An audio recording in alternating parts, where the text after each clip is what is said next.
guys, welcome back to another episode of Textory. I'm Carolina, and this podcast is all about historical texts of all sorts. If you want to support the podcast, head to patreon.com/textory as usual. And now let's jump into this one.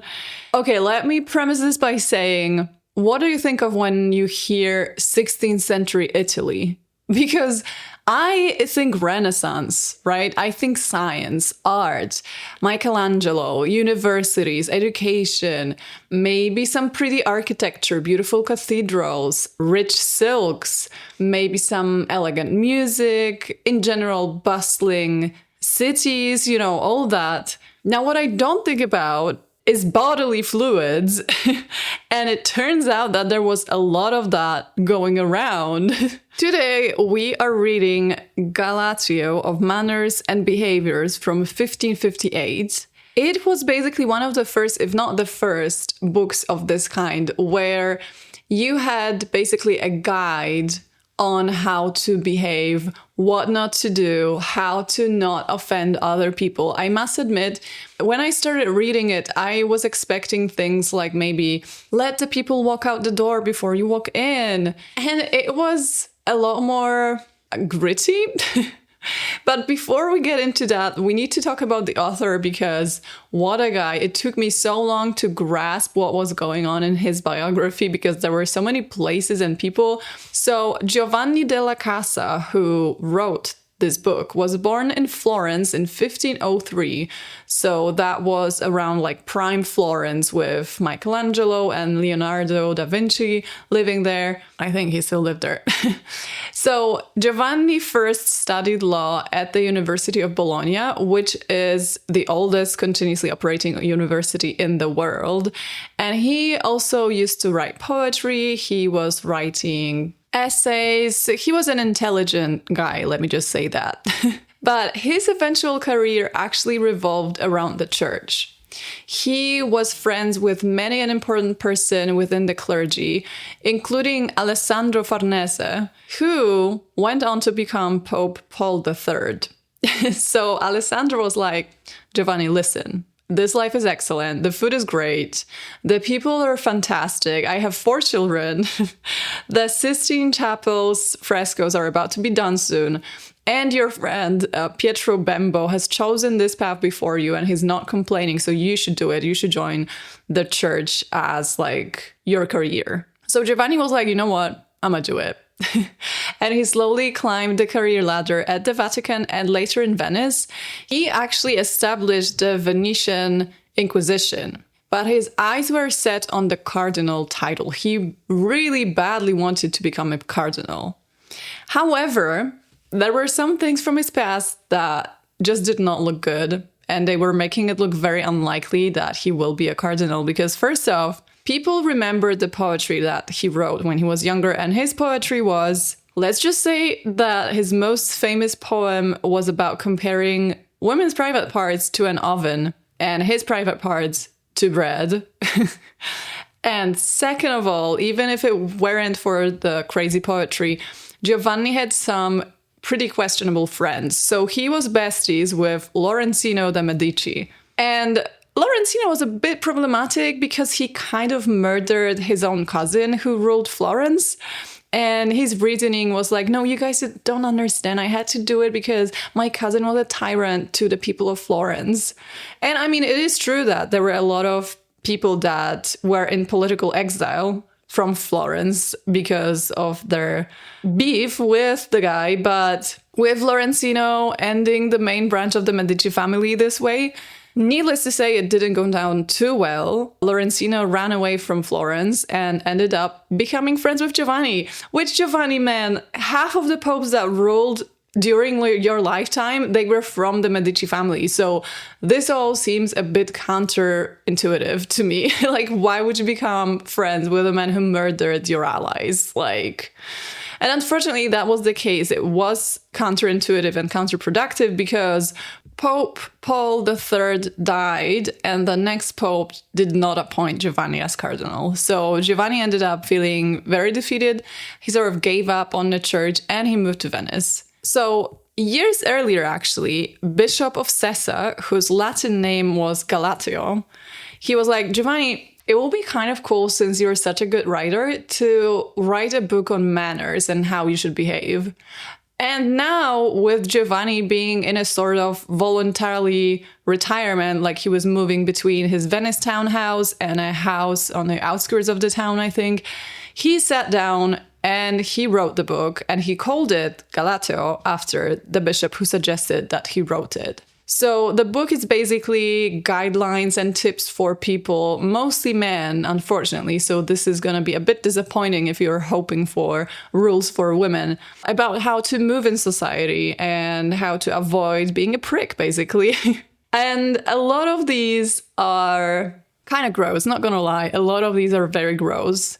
But also, it really does show you how different the society worked back then. Because if he had to write about such obvious things, it must have been a mess. It must have been so disgusting to be among these people, not gonna lie. I mean, you're gonna see what I'm talking about in a moment, because here we go. It is an ill-favored fashion that some men use openly to thrust their hands in what part of their body they list. Likewise, I like it as ill to see a gentleman settle himself to do the needs of nature in presence of men, and after he has done, to trust himself again before them. Neither would I have him, if I may give him counsel, when he comes from such an occupation, so much as wash his hands, in the sight of honest company, for it the cause of his washing puts them in mind of some filthy matter that had been done apart. So, peeing. Woo! Peeing in public. Let's not do this. And he also actually advises against washing your hands after you've peed. Not specifically to not wash your hands, but to not wash them in front of your friends or other people, because then they're gonna be like, he just peed. That's disgusting. Which I think I'd rather have someone wash their hands in front of me than me having to guess if they even did it. So there be some kind of men that in coughing or sneezing make such noise that they make a man deaf to hear them. Other some use in like things so little discretion that they spit in men's faces that stand about them. Besides these, there be some that in yawning bray and cry out like asses. He has beef with sneezing, which is kind of understandable. It is loud and it is a bit annoying, but also sometimes there's nothing you can do.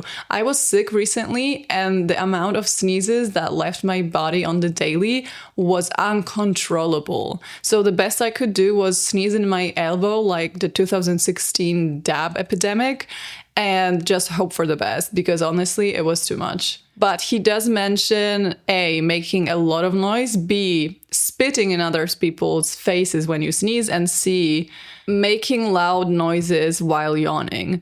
So the fact that he has to write about such things is honestly a bit worrying, because that means that you could be an elegant lady in 16th century Venice or Florence talking to a hot guy, and he would just freaking sneeze at you because that was the norm and no one knew better. This is so disgusting, honestly. It's like someone would just scratch their ass in front of you because they have not read this book. Like, this kind of ruins the romantic fantasy of Renaissance Italy, not gonna lie. And a man must leave to yawn much, not only for the respect of the matter I have said already, as that it seems to proceed of a certain wariness that shows that he of men that yawns could better like to be elsewhere than there in that place, as wearied with the company, their talk, and their doings. That is solid advice. Like, don't yawn in front of the people that you're trying to impress, because they're gonna think you're very bored. Like, I remember, I think I was sitting in a park and there was an old dude walking by and I was just so sleepy, so I just yawned with my mouth like wide open, and he was like, am I that boring? Like, I'm sorry, my guy, I was just trying to get some air, I guess. But I kind of get it. It's probably not very nice, especially when someone's talking to you. I had this one friend that yawned all the time as I was telling my stories, and I was like, okay, they either have a problem or I'm that boring. And when thou hast blown thy nose, Use not to open thy handkerchief, to glare upon thy snot. I'm gonna throw up. As if you hadst pearls and rubies fallen from thy brains.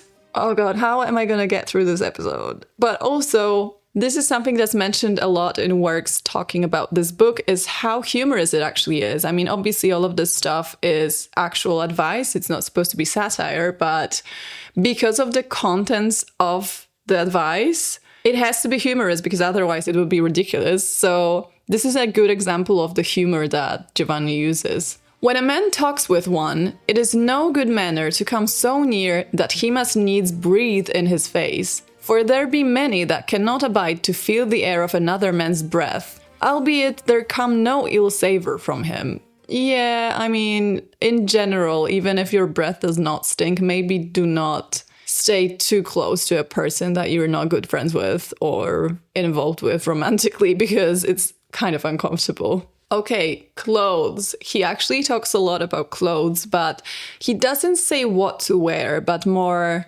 about wearing the right thing. I would have every man well apparelled meet for his age and calling, for otherwise they seem to have men in contempt that be better attired than themselves. Where other men make much of their beards and wear them long, thou shalt not do well to cut thine off or shave it. Thou must not then go against common custom in these things, but use them measurably, that thou mayst not be an odd man alone in a country, that shall wear a long gown down to the foot, where other men wear them very short, little beneath the waist. Let your apparel, then, be very well made and fit for your body. This is very interesting advice because it's basically about respecting the customs of the society that you're visiting or staying in. So it says a lot about respecting social norms of the place that you visit rather than establishing your character and position through your clothing. It's more about be nice and be respectful. And if someone tells you to wear a long robe, wear a long robe. If someone tells you to wear a short robe and it doesn't bother you, wear a short robe. It ill becomes a man when he is in company to be sad, musing, and full of contemplation. And albeit it may be suffered perchance in them that have long beaten their brains in these mathematical studies, which are called, as I take it, the liberali artes, yet without doubt it may not be born in other men. So he's like, don't be sad in public unless you're a mathematician. In that case, you know, you're exempt from it, but anyone else, you can't be sad in public and you can't be too consumed by your thoughts, because that's rude. For even these studious fellows at such time, when they be so full of their muses, should be much wiser to get themselves alone. That is fair if you're in a bad mood or if you feel like you need to think a lot. Just don't go. Don't go to that event or social situation because you're going to bring the mood down. And I'm not saying about people feeling depressed because, like, obviously that's going to be good to them to actually speak to other people.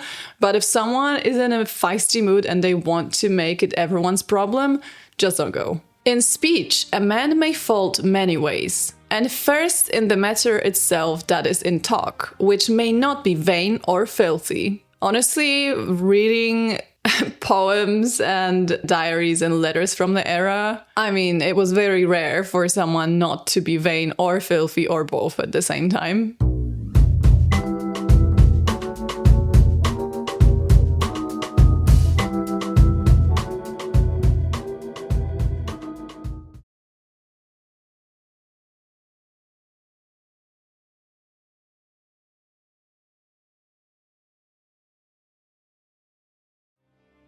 Again, a man must not move any question of matters that be too deep and too subtle, because it is hardly understood of them most.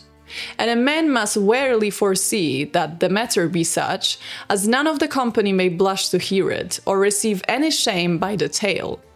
Neither must he talk of any filthy matter, albeit a man would take a pleasure to hear it, for it ill becomes an honest gentleman to seek to please, but in things that be honest. Most of all, my takeaway from this is do not make anyone uncomfortable with what you're saying, which I think is solid advice even nowadays, because the amount of times that someone was just genuinely comfortable saying the most unhinged stuff in my presence, and I was just like, why do you assume I'm okay with this? Like, obviously, I'm not going to make it into a big deal because I don't feel like having an argument with you right now. But why would you assume I'm okay with you saying these things?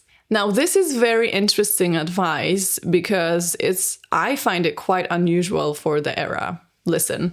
And likewise, they that scoff at any man that is deformed, ill-shapen, lean, little, or a dwarf are much to be blamed for it. Or that make a gibing and jesting at such follies as another man speaks, or the words that escape him by chance, and withal have a sport and pleasure to make a man blush. All these spiteful behaviors and fashions worthily deserve to be hated, and make them that use them unworthy to bear the name of an honest gentleman. And moreover, it cannot be good to jest in matters of weight, and much less in matters of shame. This is actually such good advice even for modern day, because I feel like we're getting way too comfortable bullying people and just attacking people's looks. And, you know, if anything is out of the ordinary, if someone is, God forbid, disabled, people are gonna be so rude. And I'm just like, why? Since when is that okay? You know, anyone that has a visible body difference, anyone that is shorter or taller or leaner or fatter, they're gonna get picked on. And I'm just like, this is not the 90s, you know, teenage movies anymore. Why is everyone so comfortable with doing that? But obviously it's because of the internet. But it's interesting that even back then in the 16th century, his advice was, just don't make people feel bad about themselves. Don't make fun of people. Don't make fun of their behaviors. Keep it to yourself if something's bothering you. And if you do that, if you do point out people's abnormalities or something that you just don't like or something that does not fit your idea of what normal is, you're not an honest gentleman. You don't deserve that name. Neither must a man, to make other men merry, speak foul and filthy words, nor make ill-favoured gestures, distorting his countenance and disfiguring his body. For no man should, for other men's pleasures, dishonest and dishonour himself. It is an art for a juggler and jester to use. It does not become a gentleman to do so. I mean, half of my friends would be cancelled by this because we do love a jester friend. We do love people that make faces and pretend to be other people. I mean, to me, it adds so much to the conversation when someone is very lively in their portrayal of the situation. So sadly, Giovanni disagrees. He's like, don't do it because it does not suit you as a gentleman. And therefore, if any man be in a readiness to tell his tale, it is no good manner to interrupt him, nor to say that you do know it well.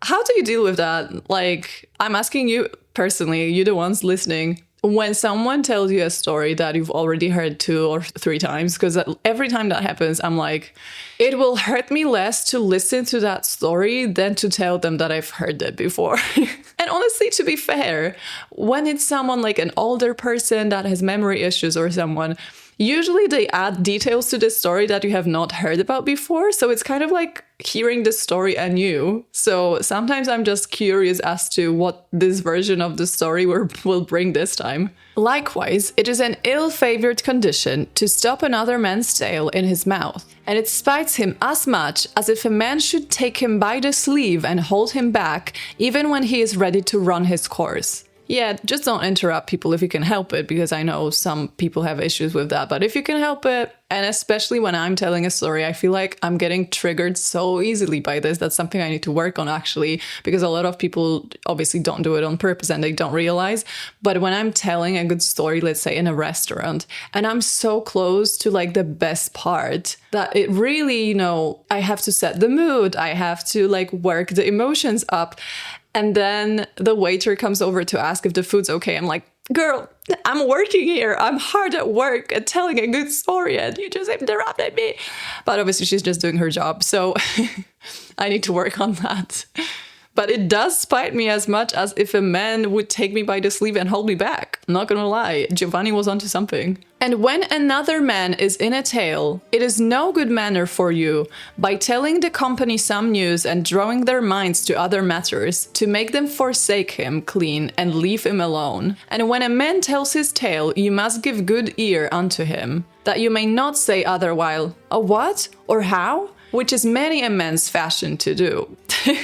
Okay, some more about clothes. A man must apparel himself according to the fashions that other men use. For the garments of the old world have lost their date, for men of this age and this season to wear. And it is such an ill-shapen sight to see a man clad with other men's clothes, that a man would ween there would be a fray between the doublet and the hose. Their clothes do sit upon them so untowardly. Okay, I think he's talking about when the clothing is not fitted well for you. I think that's what he's talking about. It shall be then necessary for gentlemen and men of good behavior to have a regard to this measure I speak of, in going, in standing, in sitting, in gesture, in port, in apparel, in talk, in silence, in rest, and in action. For a man must not apparel himself like a woman, that the attire may not be of one sort and the person of another, as I do see it in some that wear their heads and their beards curled with bodkins, bodkins are hairpins, and have their face and their necks and their hands so starched and painted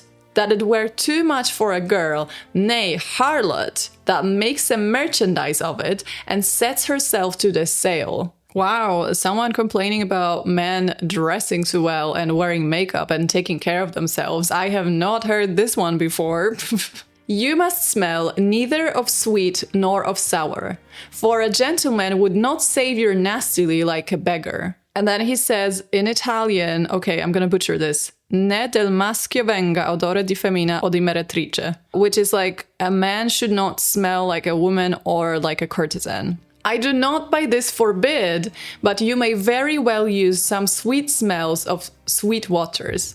So he has some particular scents that a man can use, but the rest, absolutely not. And then again about the clothes, your apparel must be shaped according to the fashion of the time and your calling, for the causes I have showed you before. For we must not take upon us to alter customs at our will. Every man may apply those fashions that be in common use, ye most to his own advantage if he can. For if perchance your legs be very long, and men use but short garments, you may use a mean, not too long, not too short. And if your legs be too small, too great, or crooked, make not your hosen of too light and garish a colour, that it may not call men to look and gore upon your deformity. Thou must wear no garment that shall be too light, or overmuch this daubde, however the hell you pronounce it, is apparently an old word for doublets. So he's saying, do not wear doublets with guarding, so too much decoration. For a man of the clergy must not be attired like a soldier, nor a soldier go like a player. This is something they had a massive issue with back then, dressing above your station or dressing inaccurately to your social position, social standing, to where you came from and who you were. It was so crucial to those people to wear clothes that reflected your position in society. And if you were rich, obviously they weren't gonna complain about you wearing clothes that are too modest. But when it went the other way, they absolutely hated when people looked good and they were not rich enough. So this is something that sumptuary laws usually dealt with. But apparently it was also a matter of good taste and manners and being reasonable. I would not have a gentleman to run in the street nor go too fast, for that is for lackeys and not for gentlemen to do. Besides that, it makes a man weary, sweaty and puff, which be very unsightly things for such men to do. I would not yet have a man go so soft and demurely as a maid or a wife. And when a man walks, it is no good sight to see a man shake his body too much, nor to hold his hands bare and empty, nor yet cast and fling his arms up and down, in such sort as a man would ween he were sowing the corn in the field. nor stare in a man's face as if he had spied a mare's nest. So even walking was considered something that could potentially be rude or annoy people if you walked the wrong way. I mean, autistic people are not gonna love all these rules, not gonna lie. I'm assuming it must have been a nightmare to be an autistic person in 16th century Italy, because this is a lot. You have to walk not fast, but then you can't be too slow. You can't be soft and demure because it's going to resemble your wife.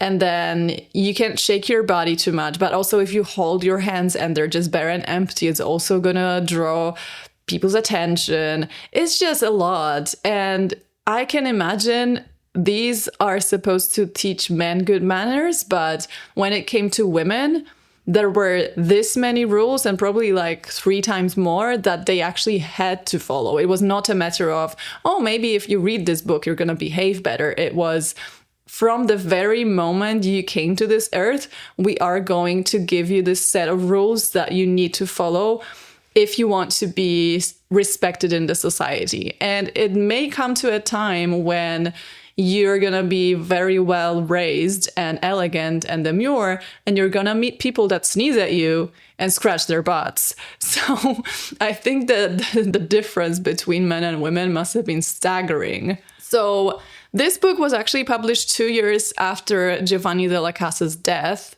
which is kind of a shame because he never lived to see how successful it was. And it was massively successful. People were obsessed with it. It was selling like fresh bread. Even mere years later, they translated it into several languages and it just traveled across Europe. It made it to Shakespearean England. Everyone loved it.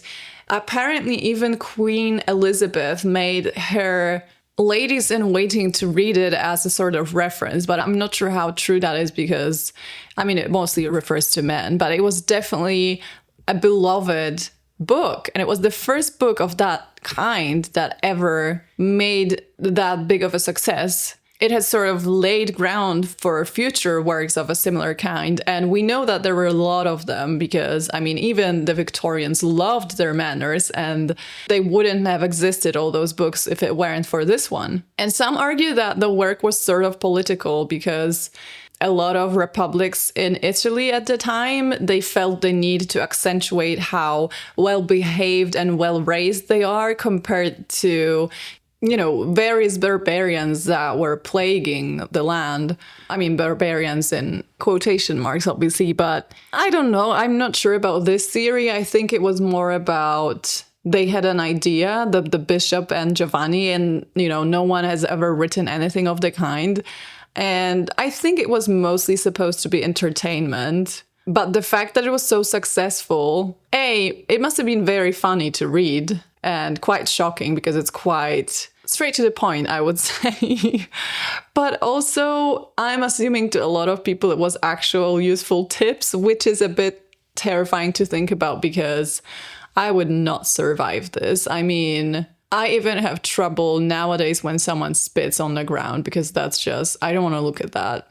Back then it was like 1,000 times worse. So even if they did have basic personal hygiene, that does not mean that they were not gross. Because I'm always talking about like, oh, there is this myth that people didn't wash themselves, etc. Yeah, maybe they've washed themselves, but they still scratched their butts.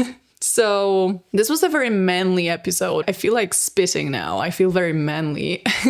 Let me know what you think. If any of the tips were surprising to you or if it all just sounded like common sense, but back then it was groundbreaking and people couldn't believe what they're reading. So yeah, I think that's it for this episode. I'll hear you in another one. Bye.